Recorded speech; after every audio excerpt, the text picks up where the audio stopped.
तो आपका हार्दिक स्वागत है डीवीडी मैथ्स एकेडमी में। हम सीबीएसई क्लास 12th के लिए इंपॉर्टेंट क्वेश्चन डिस्कस कर रहे थे। जैसा कि मैंने आपको लास्ट वीडियो में बोला था कि हम 10 क्वेश्चन कवर करेंगे।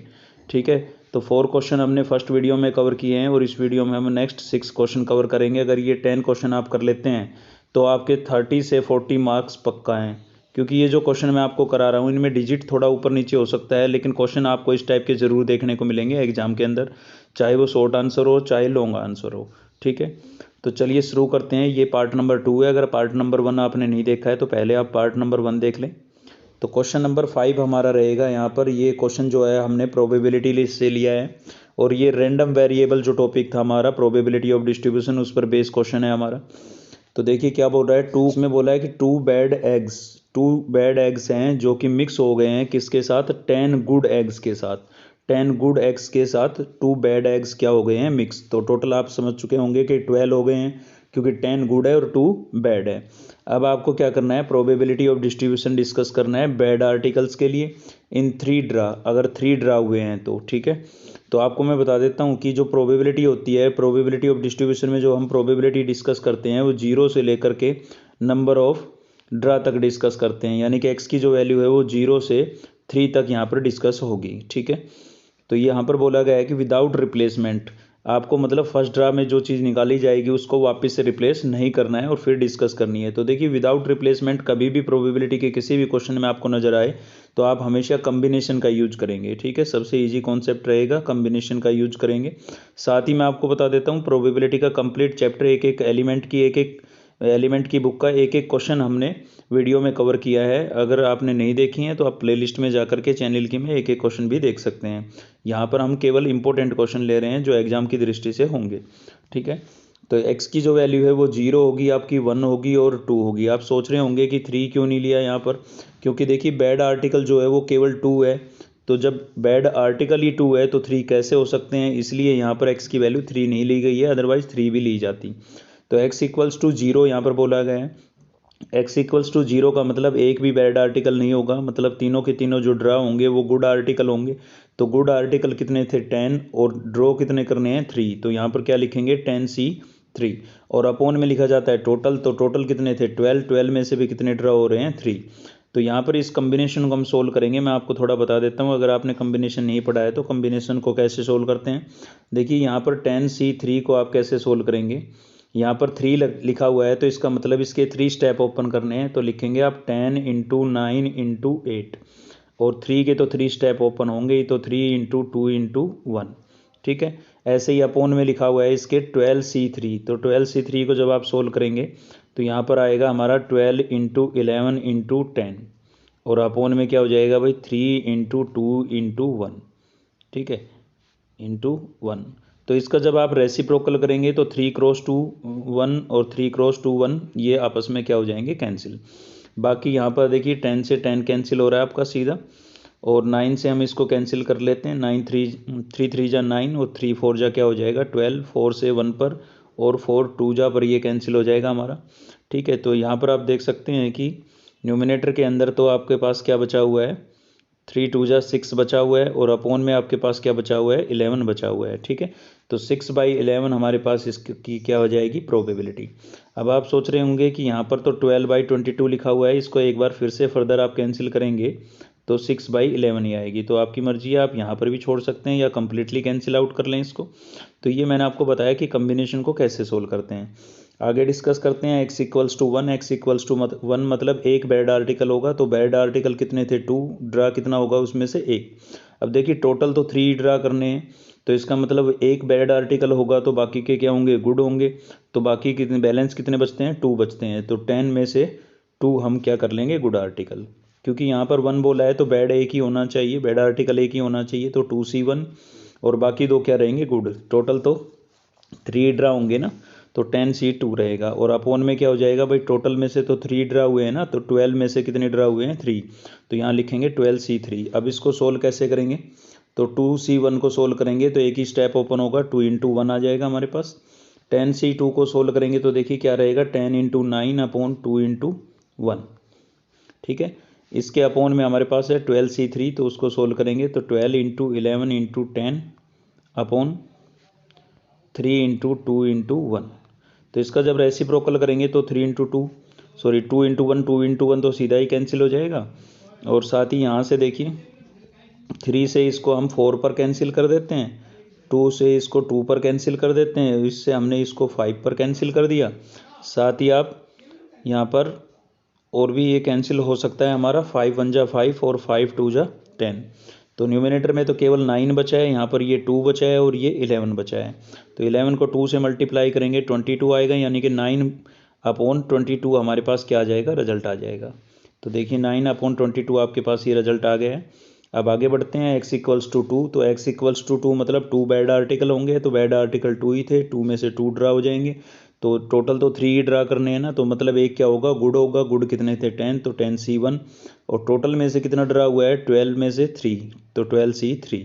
तो इसको भी सेम ऐसे ही आप कॉम्बिनेशन को जब सोल्व कर लेंगे तो आपके पास रिजल्ट जो आएगा 1/22 आ जाएगा। आप, आई होप आपको कॉम्बिनेशन सोल्व करना समझ में आ गया होगा। देखिए यहाँ पर हम 3 पर भी प्रोबेबिलिटी डिस्कस करते हैं, लेकिन बैड आर्टिकल केवल 2 है, तो बताइए 3 कैसे ड्रा हो सकते हैं, इसलिए हमने 3 पर डिस्कस नहीं की यहाँ पर, ठीक है, क्योंकि 3 पॉसिबल यहाँ पर नहीं है।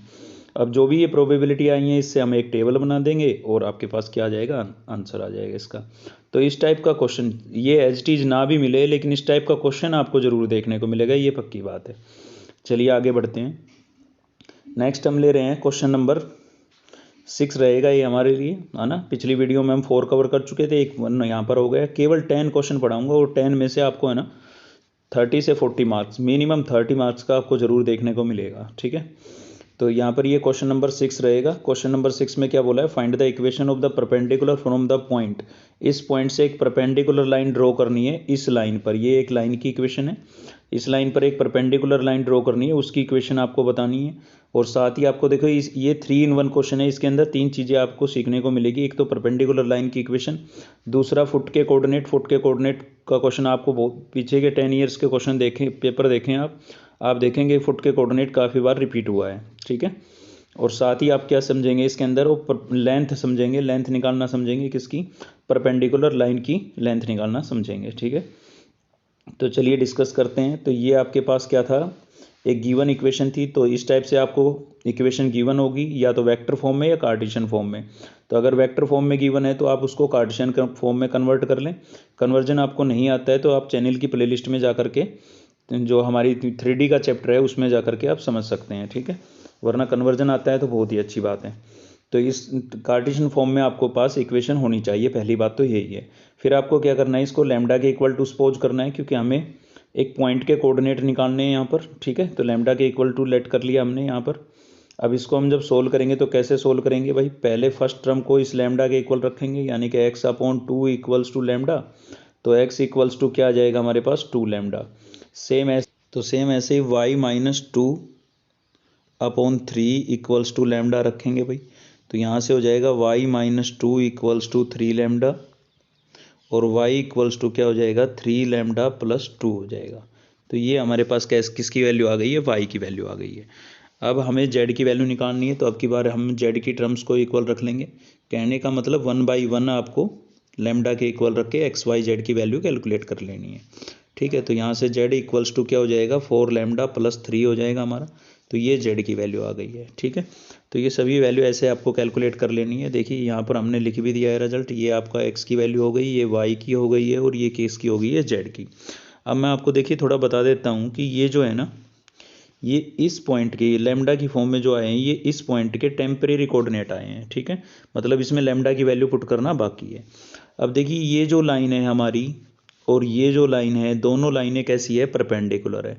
और कभी भी दो लाइनें परपेंडिकुलर हो तो उनके डायरेक्शन रेशियो का प्रोडक्ट का सम, मतलब उनका प्रोडक्ट का सम जो होता है वो 0 होता है। आपने पढ़ा होगा a1 a2 plus b1 b2 plus c1 c2 equals to क्या होता है, 0। तो ये a1 b1 c1 क्या है, फर्स्ट लाइन के डायरेक्शन रेशियो है, और a2 b2 क्या है, सेकंड लाइन के डायरेक्शन रेशियो है। तो इस लाइन की तो इक्वेशन ही हमें गिवन है, तो डायरेक्शन रेशियो आपको ये इक्वेशन में ये नीचे जो लिखे होते हैं डायरेक्शन रेशियो होते हैं। तो इस लाइन के डायरेक्शन रेशियो तो हमें गिवन है, हमें केवल इस वाली लाइन के डायरेक्शन रेशियो निकालने हैं। तो Q पॉइंट में से अगर हम P पॉइंट के कोऑर्डिनेट को माइनस कर देते हैं तो हमारे पास इस लाइन के क्या आ जाएंगे, डायरेक्शन रेशियो। तो यही हमने किया। P पॉइंट के कोऑर्डिनेट आपको गिवन है यहाँ पर, देखिए 3 - 1 और 4 तो क्यू पॉइंट के कोऑर्डिनेट में से पी पॉइंट के कोऑर्डिनेट हम क्या कर देंगे माइनस। तो क्यू पर हमारे पास एक्स की वैल्यू जो आई थी वो क्या आई थी भाई, क्यू पर एक्स की वैल्यू आई थी 2 लैम्डा और यहाँ पर एक्स की वैल्यू क्या है 3, तो 2 लैम्डा माइनस 3 हो जाएगा। सेम ऐसे ही 3 लैम्डा प्लस 2 में से 1 को माइनस करेंगे तो माइनस माइनस प्लस हो जाएगा, तो ये आपका रिजल्ट हो जाएगा। ठीक है, सेम ऐसे ही 4 लैम्डा प्लस 3 में से हम 4 को माइनस करेंगे, सॉरी ये 4 नहीं 11 है, 4 नहीं क्या है 11 है। तो 4 लैम्डा प्लस 3 में से हम 11 को माइनस करेंगे तो फाइनल रिजल्ट हमारे पास क्या रहेगा, यहाँ से देखिए 2 + 1 कितना हो गया है 3 हो गया, तो ये 3 लैम्डा प्लस 3 हो गया और ये 4 लैम्डा माइनस 8 हो गया। ये इस लाइन के परपेंडिकुलर लाइन के क्या आ गए हैं, डायरेक्शन रेशियो आ गए हैं। अब जो मैंने आपको बताया था वही कंसेप्ट हम यहाँ पर यूज करेंगे, A1 A2 क्या यूज करेंगे, A1 A2 plus B1 B2 plus C1 C2 equals to 0 और वहाँ से हम लैम्डा की वैल्यू कैलकुलेट कर लेंगे। चलिए आगे बढ़ते हैं। तो देखिए हमने कॉन्सेप्ट लगा दिया, ये आपका A1 रहेगा, ये A1 की वैल्यू है, ये A2 हो गया, ये B1, ये B2, ये C1 और ये C2। तो ये जो फर्स्ट पे लिखे हैं ये गिवन लाइन के डायरेक्शन रेशियो हैं और ये अभी हमने कैलकुलेट किए जो सेकंड पे लिखे हुए हैं। अब इसको जब हम सिंप्लीफाई करेंगे, इन नंबरों को आप अंदर मल्टीप्लाई करेंगे, 2 को अंदर मल्टीप्लाई करेंगे, 3 को अंदर मल्टीप्लाई करेंगे, 4 को अंदर मल्टीप्लाई करेंगे और लाइक टर्म्स को ऐड कर लेंगे। लाइक मतलब लैम्डा की सभी टर्म्स को ऐड कर लेंगे तो आपके पास 29 लैम्डा आ जाएगा और नंबरों को ऐड कर लेंगे तो माइनस का 29 आ जाएगा। अब माइनस का 29 है, इधर लेके जाएंगे तो प्लस का 29 हो जाएगा। 29 यहाँ पर मल्टीप्लाई हो रहा है, डिवाइड होगा तो लैम्डा की वैल्यू जो है वो हमारे पास क्या आ जाएगी 1 आ जाएगी। अब इस लैम्डा की वैल्यू को जो अभी हमने टेम्परेरी कोऑर्डिनेट निकाले थे वहाँ पर हम रिप्लेस कर देंगे। तो मैं आपको एक बार दिखा देता हूँ कि टेम्परेरी कोऑर्डिनेट हमने क्या निकाला। तो देखिए ये हमने टेम्परेरी कोऑर्डिनेट निकाले थे, इसके अंदर हम लैम्डा की वैल्यू पुट कर देंगे। ये एक्स वाई जेड की जो वैल्यू निकाली थी, इस क्यू पॉइंट के जो टेम्परेरी कोऑर्डिनेट निकाले थे इसमें हम लैम्डा की वैल्यू पुट कर देंगे और ये जो रिजल्ट हमें मिलेगा ये इस फुट के कोऑर्डिनेट मिल जाएंगे। अगर पर फुट के कोऑर्डिनेट आपसे पूछे जाते हैं तो केवल आपको इतना ही क्वेश्चन करना है। ठीक है, तो लैम्डा की वैल्यू इसमें पुट कर देते हैं और रिजल्ट देखते हैं क्या रहेगा। तो रिजल्ट आपके पास ये रहेगा। ठीक है, लैम्डा की वैल्यू पुट करने के बाद आपके पास ये रिजल्ट होगा, ये क्या होगा आपका फुट ऑफ कोऑर्डिनेट होगा। लेकिन हमें तो परपेंडिकुलर लाइन की इक्वेशन निकालनी थी, तो कभी भी किसी लाइन की इक्वेशन निकालनी है तो उसके लिए हमने रिजल्ट पढ़ा है x minus x1 upon x2 minus x1 equals to y minus y1 upon y2 minus y1। ठीक है, और z minus z1 upon z2 minus z1। ठीक है, ये रिजल्ट हम यहाँ पर लगाएंगे। x1 y1 z1 तो क्या होंगे फर्स्ट पॉइंट के कोऑर्डिनेट और x2 y2 z2 क्या होंगे सेकंड पॉइंट के कोऑर्डिनेट, जो इस फॉर्मूले में केवल पुट करने हैं।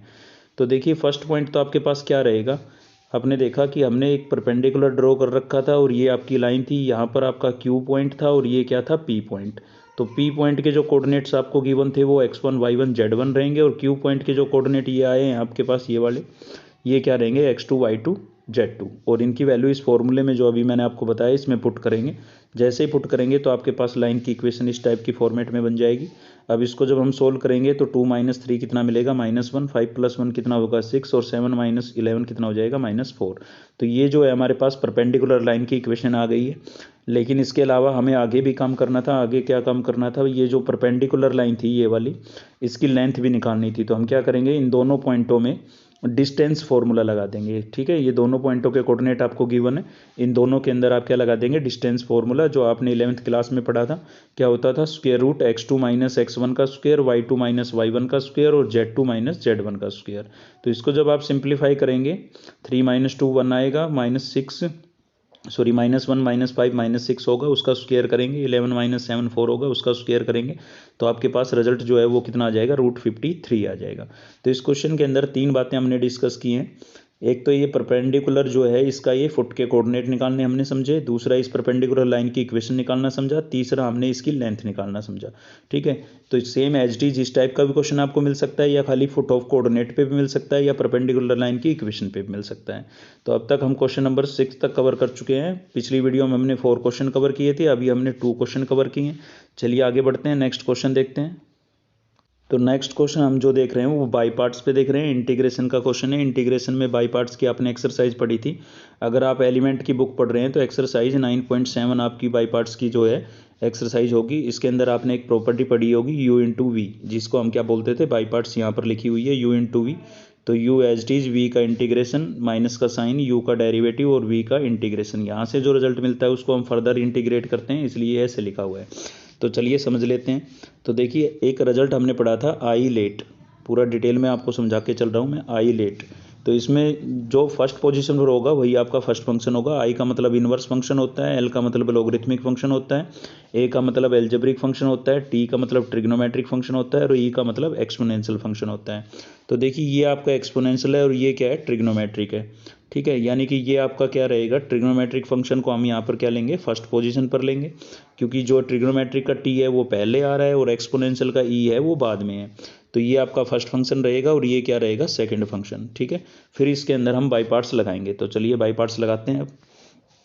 तो ये देखिए फर्स्ट फंक्शन को एज इट इज रखा गया है और सेकंड का क्या किया गया है, इंटीग्रेशन।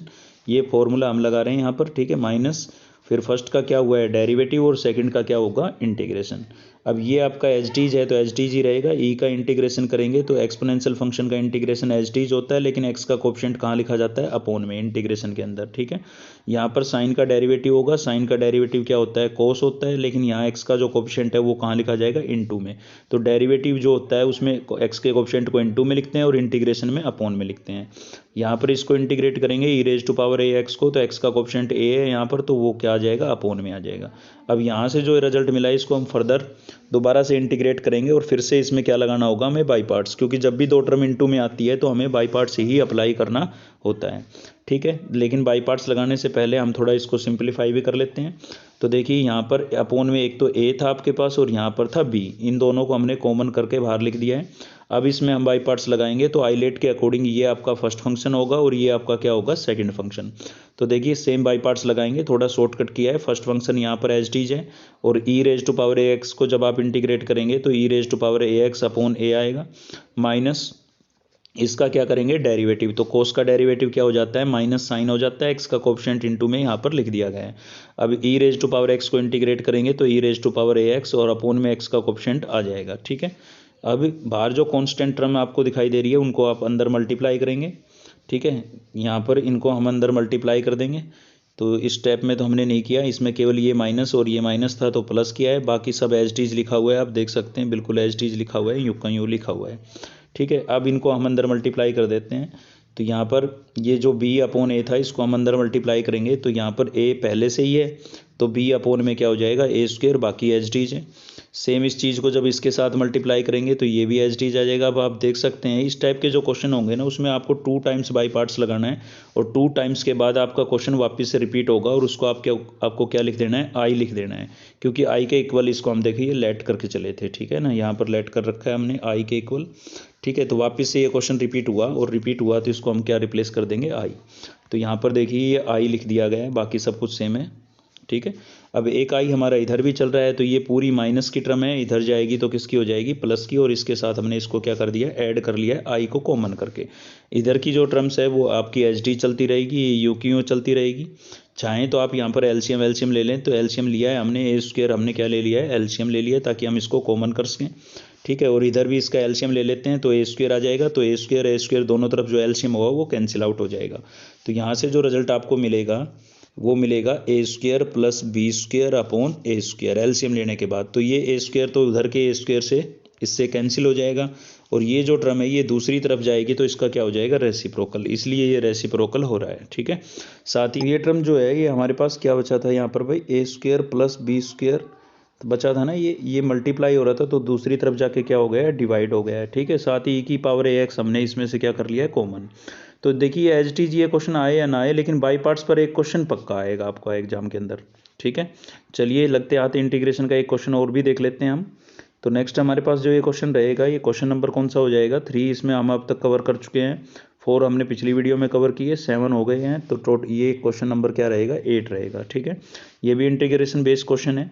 तो ये जो क्वेश्चन है आपका, ये यहाँ पर आप सब्स्टिट्यूशन मेथड से भी कर सकते हैं, इसके अलावा पार्शियल फ्रैक्शन से भी। तो पार्शियल फ्रैक्शन पर या सब्स्टिट्यूशन मेथड पर, दोनों में से किसी एक पर क्वेश्चन पक्का बनेगा आपका। तो देखिए यहाँ पर क्या है, तो यहाँ पर क्या है भाई, ये कोस हमें नज़र आ रहा है, तो कोस नज़र आ रहा है तो कोस जो है वो किसका डेरिवेटिव होता है, साइन का। तो मतलब बाकी सभी टर्म्स आपकी साइन में होनी चाहिए, लेकिन ये साइन में नहीं है, बाकी सब हर जगह आपको साइन नज़र आ रहा होगा। तो इस कोस स्क्वायर को हम क्या करें, वन माइनस साइन स्क्वायर लिख देते हैं, क्योंकि ये तो डेरिवेटिव बनना है, इसको चेंज करने की ज़रूरत नहीं है। तो कोस स्क्वायर को हमने क्या लिख दिया है, वन माइनस साइन स्क्वायर। अब इसको हम सिंप्लीफाई करेंगे, 5 जो माइनस का साइन है इसकी वजह से अंदर के साइन चेंज हो जाएंगे, और लाइक टर्म्स को ऐड सब्ट्रैक्ट करेंगे तो उसके बाद सब्स्टिट्यूशन मेथड लगाएंगे। तो चलिए देखते हैं आगे इसको। तो ये हमने ऐड कर लिया है। अब इसमें हम पुट कर सकते हैं, क्योंकि सभी की सभी टर्म्स आपकी किस में हो चुकी है, साइन में, और साइन का जो डेरिवेटिव होता है वो कोस होता है, तो इसलिए हम साइन को क्या पुट कर देते हैं, टी। साइन का डेरिवेटिव क्या हो जाएगा, कोस 1 इंटू डी थीटा होता है, इक्वल्स टू क्या होता है, डी टी। ठीक है, तो इंटीग्रेशन आपने थोड़ा बहुत पढ़ा होगा तो आप समझ गए होंगे कि यहाँ डी थीटा और डी टी कैसे आया। देखिए थोड़ा मैं बता देता हूँ कि साइन थीटा को हमने टी पुट किया है, तो हम इसका डेरिवेटिव करेंगे, साइन का क्या हो जाएगा, कोस थीटा, और थीटा का क्या हो जाएगा, D theta upon D T, और इधर टी का टी के रेस्पेक्ट में 1। अब देखिए ये जो है ये डिवाइड हो रहा है, तो इधर जाके क्या हो जाता है, मल्टीप्लाई हो जाता है, तो सीधा हम डी टी को उधर लिख देते हैं। ठीक है, अब जहाँ पर भी आपको साइन नज़र आ रहा है वहाँ पर हम क्या लिख देंगे, टी, और इसको हम क्या लिख देंगे भाई, डी टी, क्योंकि ये हमारे पास डी टी बन चुका है। तो ये हमने ऐसा कर दिया है। ठीक है, अब अपोन में आपके पास जो है ये क्वाड्रेटिक इक्वेशन है, क्वाड्रेटिक इक्वेशन को हम इसको क्या कर लेंगे, फैक्टराइज कर लेंगे, या फिर इसमें अगर आपको पार्शियल फ्रैक्शन आता है तो आप पार्शियल फ्रैक्शन भी अप्लाई कर सकते हैं।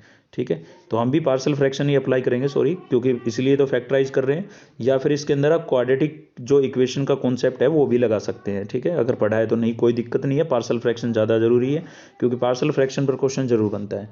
तो इस क्वाड्रेटिक इक्वेशन को आप फैक्टराइज कर लेंगे, इसके फैक्टर करेंगे तो हमारे पास क्या आएगा, T square 2t minus 2t और प्लस 4। ठीक है, फैक्टर आपने पढ़े होंगे, इनमें दोनों में से आप कॉमन करें, तो जैसे ही कॉमन करेंगे देखिए ये फैक्टर बन चुके हैं। कॉमन किया, कॉमन करने के बाद t माइनस 2 का होल स्क्वायर कैसे हो गया, क्योंकि यहाँ से दोनों फैक्टर जो है वो t माइनस 2 ही आएंगे, t माइनस 2 और t माइनस 2, तो इसको हम t माइनस 2 का होल स्क्वायर लिख सकते हैं, तो ये इसलिए होल स्क्वायर लिख दिया है। अब इसमें हम पार्शियल फ्रैक्शन लगाने जा रहे हैं, तो पार्शियल फ्रैक्शन बहुत ही ईजी कॉन्सेप्ट है।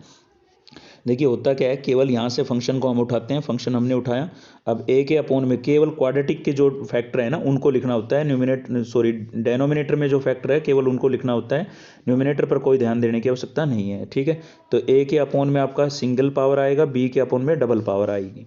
अब हम क्या करेंगे, इन ए बी जो हमने ये यूज किया है ये अपनी तरफ से किए हैं, इनकी वैल्यू निकालने के लिए आप क्या करेंगे, इसके डेनोमिनेटर से पूरी इक्वेशन को मल्टीप्लाई कर देंगे। तो यहाँ पर इसी चीज़ से मल्टीप्लाई करेंगे तो ये कैंसिल हो जाएगा, खाली न्यूमिनेटर बचेगा, तो न्यूमिनेटर बचा है।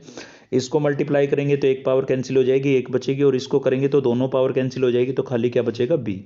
अब ए बी की वैल्यू निकालने के लिए हम क्या करेंगे, या तो आप कंपेयर कर सकते हैं या फिर पुट भी कर सकते हैं, सब्स्टिट्यूशन मेथड लगा सकते हैं। तो देखिए हमने कंपेयर किया है, कंपेयर कर रहे हैं हम टी के कोफिशिएंट, तो यहाँ टी का कोफिशिएंट 3 है इसलिए यहाँ पर 3 लिखा हमने, और यहाँ टी का कोफिशिएंट क्या है, ए, तो यहाँ हमने ए लिखा, मतलब ए की वैल्यू आपके पास क्या आ गई, 3 आ गई। अब आप कांस्टेंट टर्म को कंपेयर करें, कांस्टेंट को जैसे ही आप कंपेयर करेंगे तो इधर से -2 आएगा, इसलिए -2 लिखा हुआ है, यहाँ से भी -2 आएगा, और साथ में इसके इंटू में ए भी आएगा, क्योंकि ए को अंदर मल्टीप्लाई करेंगे तो इसके साथ आएगा ए, तो -2a हो गया, और साथ में ये भी तो आपका कांस्टेंट है तो प्लस में बी आ जाएगा।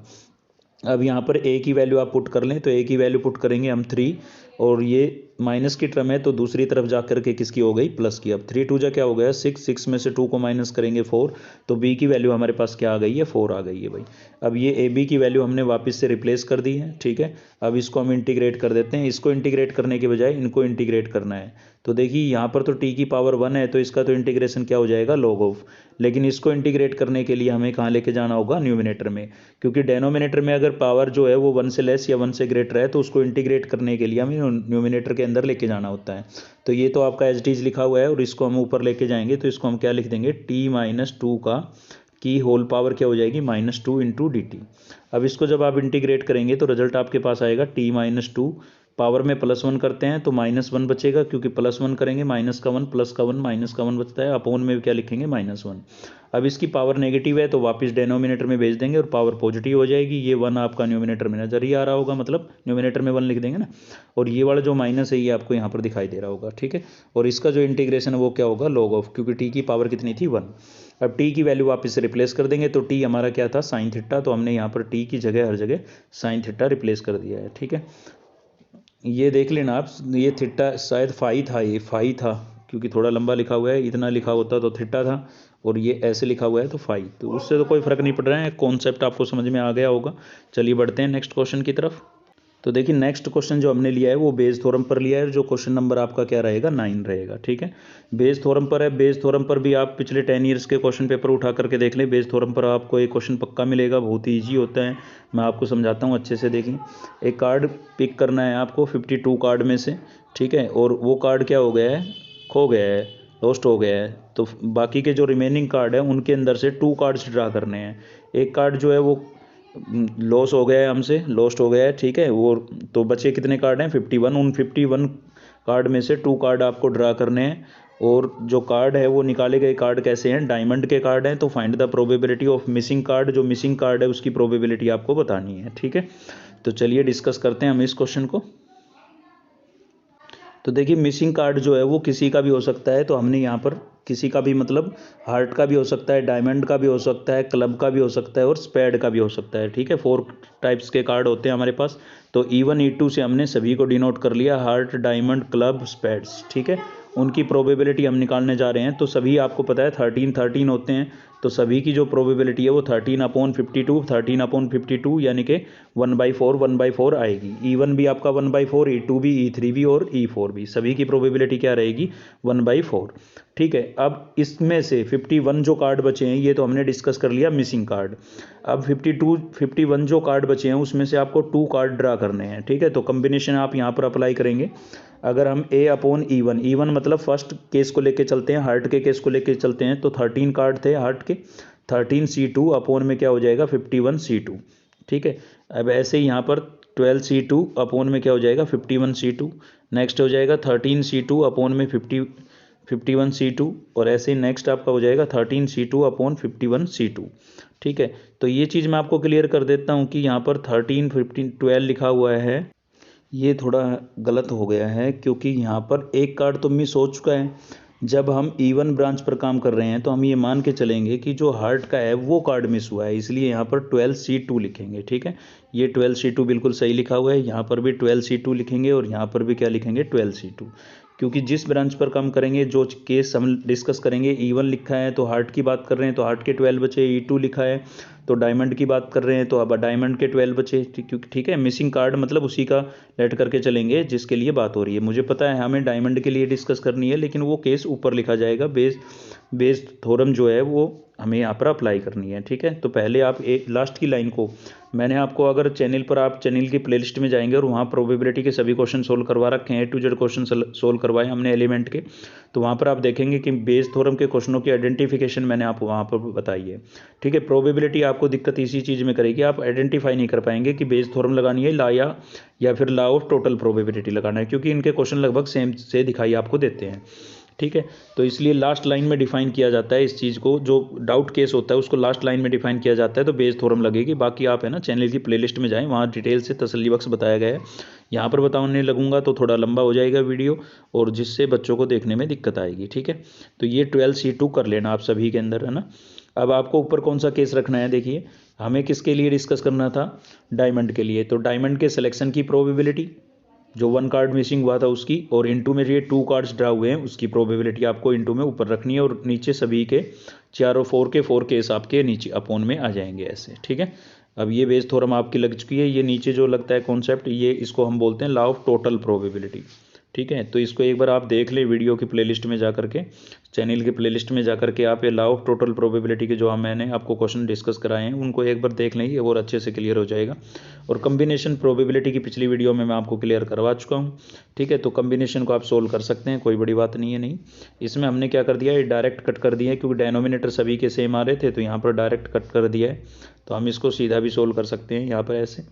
ठीक है, तो कम्बिनेशन आपको आई होप सोल्व करना आता होगा, फिर भी मैं आपको एक को ओपन करके बता देता हूँ। जैसे ये 12C2 है तो इसको आप कैसे लिखेंगे, 12 × 11 अपॉन 2 × 1 ऐसे लिखेंगे। ठीक है, क्योंकि यहाँ 2 लिखा हुआ है तो इसका मतलब इसके 2 स्टेप ओपन करने हैं, तो इसको इससे कैंसिल कर देंगे तो क्या आ जाएगा 6, और ऊपर क्या आ गया 11, इसलिए ये 66 आ रहा है। सेम ऐसे ही इसको इनको आप सोल्व कर लेंगे, और यहाँ पर 12 कर लेना। ठीक है ना, 12 आएगा हर जगह। तो इसको जब आप सोल्व करेंगे तो फाइनल आंसर आपका कुछ और ही आएगा, क्योंकि हमने तो ये 13 से सोल्व कर रखा है ना, इसलिए आंसर चेंज आ रहा है। तो चलिए आगे बढ़ते हैं, नेक्स्ट क्वेश्चन देखते हैं, और जो इसके लिए यानी कि क्वेश्चन नंबर आपका 10 रहेगा। क्वेश्चन नंबर क्या रहेगा 10। ठीक है, जो लास्ट क्वेश्चन होगा, अगर आपने ये दोनों पार्ट देख लिए तो ये समझ लीजिए से 40 मार्क्स तक आपके आ सकते हैं। अब तक आप वीडियो को देख रहे हैं तो इसमें कोई शक नहीं है कि आप बिल्कुल पढ़ने वाले बच्चे हैं और आप इंटरेस्टेड हैं इस वीडियो के अंदर, ठीक है। तो चलिए लास्ट क्वेश्चन देखते हैं। तो नेक्स्ट जो हमारा क्वेश्चन है वो एलपीपी से है, और एलपीपी का क्वेश्चन तो देखिए सीधी सी बात है, लॉन्ग आंसर टाइप में आपको देखने को मिलेगा ही मिलेगा, क्योंकि एलपीपी के जो क्वेश्चन है वो शॉर्ट आंसर में आ ही नहीं सकते हैं, ठीक है। तो चलिए देख लेते हैं जल्दी से इसको। ईजी है, बहुत ईजी होती है एलपीपी, कोई दिक्कत नहीं है। तो यहाँ पर क्या है भाई, हमारे पास इस टाइप से एक जेड की इक्वेशन आपको गिवन मिलेगी, और ये सब्जेक्ट इक्वेशन होती है जिनको हमें सिंप्लीफाई करके ये ग्राफ बनाना होता है, ठीक है।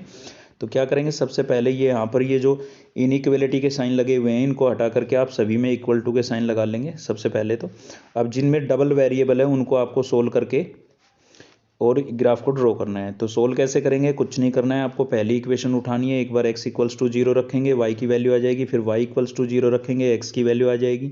सेम ऐसे ही सेकंड में करेंगे और इस टाइप की टेबल ड्रॉ कर लेंगे, ठीक है। ये टेबल ड्रॉ कर लेंगे, छोटी छोटी बातें हैं। पुट करके x की वैल्यू 0 रखनी है, फिर y की 0 रखनी है, और x y की वैल्यू निकाल के ये टेबल ड्रॉ कर लेनी है, ठीक है।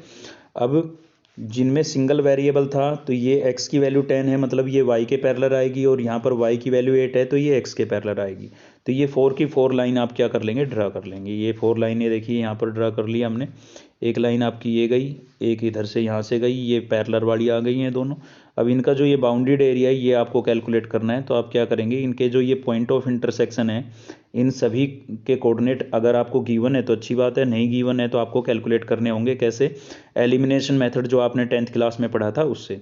तो वो कैसे सोल्व करेंगे, आप इनकी इक्वेशन को सोल्व कर लें। जैसे ये पॉइंट आपका इस वाली और इस वाली लाइन से बन रहा है तो इन दोनों की इक्वेशन को आप सोल्व कर लें, ये पॉइंट आ जाएगा। ऐसे ये वाला जो पॉइंट है ये इस इक्वेशन और इस इक्वेशन से बन रहा है तो इस पॉइंट को कैलकुलेट कर लेंगे मैं दोनों की इक्वेशन को एलिमिनेशन मेथड से सोल्व करके।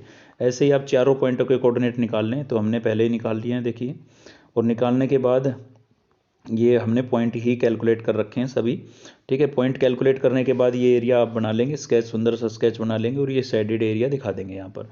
अब ये चारों पॉइंट आने के बाद 4 के 4 पॉइंट आने के बाद इन सभी पॉइंटों से ये जो एक्स वाई जेड के कोऑर्डिनेट हैं इनको हम जेड की इक्वेशन में पुट कर देंगे, ठीक है। जेड की इक्वेशन में इसमें पुट करेंगे। पुट करने के बाद यहाँ पर लिखा हुआ है मिनिमाइज, तो जो सबसे छोटी वैल्यू होगी वो हमारा आंसर होगा। तो चलिए मैं आपको दिखा देता हूँ थोड़ा। तो देखिए यहाँ पर डी के कोऑर्डिनेट निकाले हमने, देखिए डी के कोऑर्डिनेट निकालने हैं। तो डी जो है वो इस लाइन से और इस लाइन से बन रहा था, दोनों में हमने एलिमिनेशन मेथड लगाया। एलिमिनेशन में क्या होता है, ये कोएफिशिएंट आपको इक्वल करने होते हैं। तो इस वाली इक्वेशन को आप 2 से मल्टीप्लाई कर लें, कोएफिशिएंट इक्वल होने के बाद आप ऐड सब्ट्रैक्ट करेंगे और वाई की वैल्यू आ जाएगी आपके पास, ठीक है। यहाँ पर सब्ट्रैक्ट किया है तो वाई की वैल्यू यहाँ से आ गई। वाई की वैल्यू को आप दोनों में से किसी भी एक इक्वेशन में पुट करेंगे, एक्स की वैल्यू आ जाएगी। तो सेम इसी प्रकार से आप सी के पॉइंट भी कैलकुलेट कर लेने हैं, मतलब सभी पॉइंटों के 4 पॉइंटों के कोऑर्डिनेट्स आपको कैलकुलेट कर लेने हैं ऐसे, ठीक है। अब जेड के अंदर इनको हम रिप्लेस कर रहे हैं, तो ए पॉइंट से हमने रिप्लेस किया। एक्स और वाई की वैल्यू आपको दोनों की इस जेड की इक्वेशन में पुट कर देनी है, ए पॉइंट से, बी पॉइंट से, सी पॉइंट से, और जो डी पॉइंट है उससे भी, ठीक है। 4 के 4 पॉइंटों से ऐसे ही आपको पुट कर लेनी है। पुट करने से आपको सभी केस में जेड की वैल्यू मिल जाएगी। अब वहाँ पर बोला था मिनिमम, तो देख लीजिए इनमें से सबसे मिनिमम यानी कि कम से कम वैल्यू कितनी आ रही है। ए पॉइंट पर 29 आई थी, और बी पॉइंट पर आपके पास 74 है, सी पॉइंट पर 55 है, जेड पर 27 है। तो 27 जो है वो सबसे कम वैल्यू रही किस पर, डी पॉइंट पर। तो यही आपकी क्या होगी, मिनिमम वैल्यू होगी। तो ये यहाँ पर हमने लिख दिया है कि मिनिमम वैल्यू हमारी कितनी रही, 27 रही। कब रही, डी पॉइंट पर, जब एक्स का कोऑर्डिनेट कितना था 3 और वाई का कोऑर्डिनेट कितना था 4, ठीक है। तो अगर ये दोनों वीडियो आपने देख ली और आपको अच्छे से कॉन्सेप्ट अगर क्लियर हो चुका है तो इस टाइप के क्वेश्चन आप बिल्कुल भी नहीं छोड़ेंगे। तो यानी कि 30 से 40 मार्क्स आपके पक्के हो चुके हैं। अगर थोड़ा इस टाइप के क्वेश्चनों को आप अपने हाथों से थोड़ा सोल्व करके और देख लेते हैं तो और अच्छी प्रैक्टिस हो जाएगी इनकी, ठीक है। या फिर वीडियो को कम से कम 2 बार देख लें। तो अगर वीडियो आपको हेल्पफुल लगी तो वीडियो को लाइक करें, साथ ही चैनल को सब्सक्राइब कर लें अब तक नहीं किया है तो, और कम से कम 3 फ्रेंड्स के साथ ज़रूर शेयर करें। यही आपकी गुरु दक्षिणा होगी, ठीक है। चलिए मिलते हैं नेक्स्ट वीडियो में। Thank you.